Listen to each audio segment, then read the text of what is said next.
காலமாய் இயேசு கிறிஸ்துவின் அற்புதங்களை குறித்து அவன் கேள்விப்பட்டவனாய் இருந்தான். அவன் தெருக்களிலே இயேசு கிறிஸ்து வருகிறார் என்று சொல்லி அவன் அந்த சத்தங்களை கேட்ட மாத்திரத்திலே அருகில் இருக்கிறவர்களை கேட்டான், என்ன சத்தம் என்று சொல்லி. அதற்கு அவர்கள் சொன்னார்கள், நசரேயனாக இயேசு வந்திருக்கிறார், நம்மளுடைய கிராமத்துக்கு இயேசு வந்திருக்கிறார், இந்த வழியாகத்தான் போய் கொண்டிருக்கிறார் என்று சொன்ன மாத்திரத்திலே அவன் ஓடி வந்து, இயேசுவே தாவீதின் குமாரனே என்று சொல்லி அவரை கூப்பிட ஆரம்பித்தான். அருகிலே நின்றவர்கள் அவனை அதட்டினார்கள், அவனுடைய சத்தம் போட விடாதபடி அதட்டினார்கள். ஆனாலும் அவன் தன்னுடைய சத்தத்தை குறைக்கல, அதிகமாய் கூப்பிட ஆரம்பித்தான். அப்படி கூப்பிட ஆரம்பித்தது நிமித்தம் என்ன தெரியுமா, இயேசு நின்று அவனுடைய சத்தத்தை கேட்டார். தன்னுடைய அருகாமையிலே வர சொன்னார். உனக்கு என்ன வேண்டும் என்று சொல்லி கேட்டார். அப்பொழுது அவன் சொன்னான், ஆண்டவரே நான் பார்வையிட வேண்டும் என்று சொன்னான். இயேசு அவனுடைய கண்களை தொட்டு, உன் விசுவாசத்தின்படி உனக்கு ஆக கடவுள் என்று சொன்ன மாத்திரத்திலே அவன் ஒரு பரிபூர்ண ஒரு சுகத்தை பெற்றவனாய் காணப்பட்டான். இந்த சம்பவத்தை சொல்லும் பொழுது என்னுடைய தாயார் அந்த நாளிலே ஒரு விசுவாசத்தோடு, ஆண்டவரே என் குடும்பத்துக்கு வாரும், ஒரு சமாதானம் இல்லாதபடி இருக்கிறோம், ஒரு சந்தோஷம் இல்லாதபடி இருக்கிறோம், சம்பாதித்து புத்தக பைகளில போடுகிறோம், சம்பாதிக்கிற எல்லாவற்றையும் வியாதிக்காய் செலவு பண்ணி கொண்டிருக்கிறோம், எங்க வாழ்க்கையில் ஒரு நிம்மதி இல்லையே, அநேகரால் அற்பமா எண்ணப்பட்ட நிலையில் இருக்கிறோமே, எங்களுக்கு ஒரு நிம்மதி இருக்காதா என்று சொல்லி அங்கலாய்த்த பொழுது இந்த இயேசு இன்றைக்கு இரவு உன்னுடைய சாபத்தை நீக்குகிறார், இயேசு இன்றைக்கு உன்னுடைய பாவத்தை மன்னிக்கிறார் என்று சொல்லி அவன் சொன்ன மாத்திரத்திலே அந்த வார்த்தையை கேட்டு என் தாயாரும் ஒப்பு கொடுத்தார்கள்.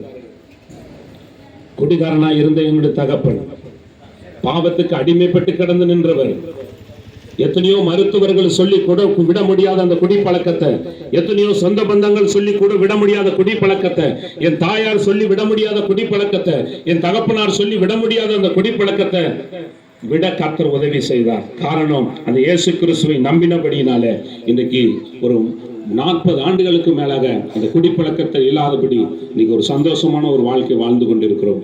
இன்றைக்கு திருமணமாகி எனக்கும் பிள்ளைகள் இருக்கிறார்கள், வேலை பார்த்து கொண்டு இருக்கிறார்கள்.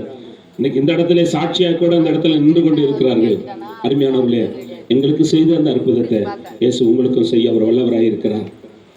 எங்களுக்கு செய்த அந்த சமாதானத்தை, தந்த சமாதானத்தை உங்களுக்கும் தர அவர் வல்லவராய் இருக்கிறார்.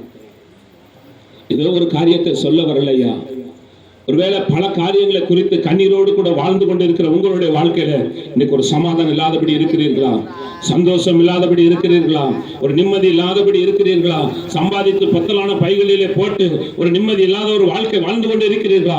அருமையான சகோதரனே, அருமையான சகோதரி, நீ யாராய் இருந்தாலும் இந்த இரவு வேளையிலே இயேசுவே எனக்குள்ள வாரும், எனக்குள்ள ஒரு சமாதானத்தை தாரும், ஒரு சந்தோஷத்தை தாரும் என்று சொல்லி நீ கூப்பிடுவாயானால் இயேசு இன்றைக்கு உன் வீட்டிற்குள்ள வர அவர் ஆயத்தமாய் இருக்கிறார்.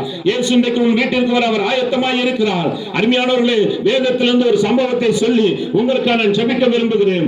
இயேசு கிறிஸ்து ஒரு கிராமத்துக்கு வழியிலே போகும்பொழுது சகேயு என்கிறதான ஒரு மனிதன் இயேசு எப்படிப்பட்டவரோ என்று பார்க்கும்படி அவன் ஆசைப்பட்டான்.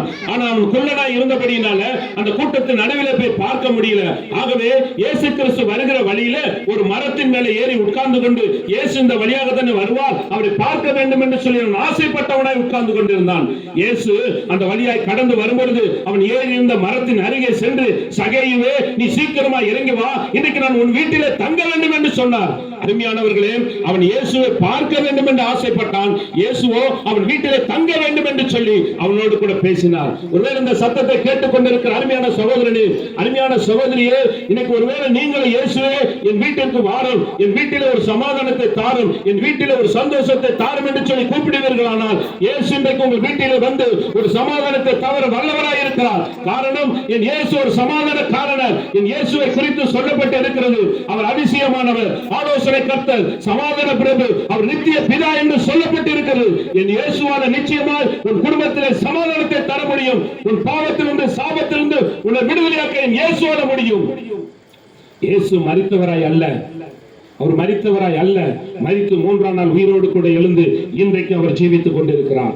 வேதத்தில் ஆண்டவர் சொல்லுகிறார், மரித்தேன் இதோ சதா காலமுடன் ஜீவிக்கிறேன் என்று சொன்னவர் இன்றைக்கு உயிரோடு கூட அவர் வாழ்ந்து கொண்டிருக்கிறார்.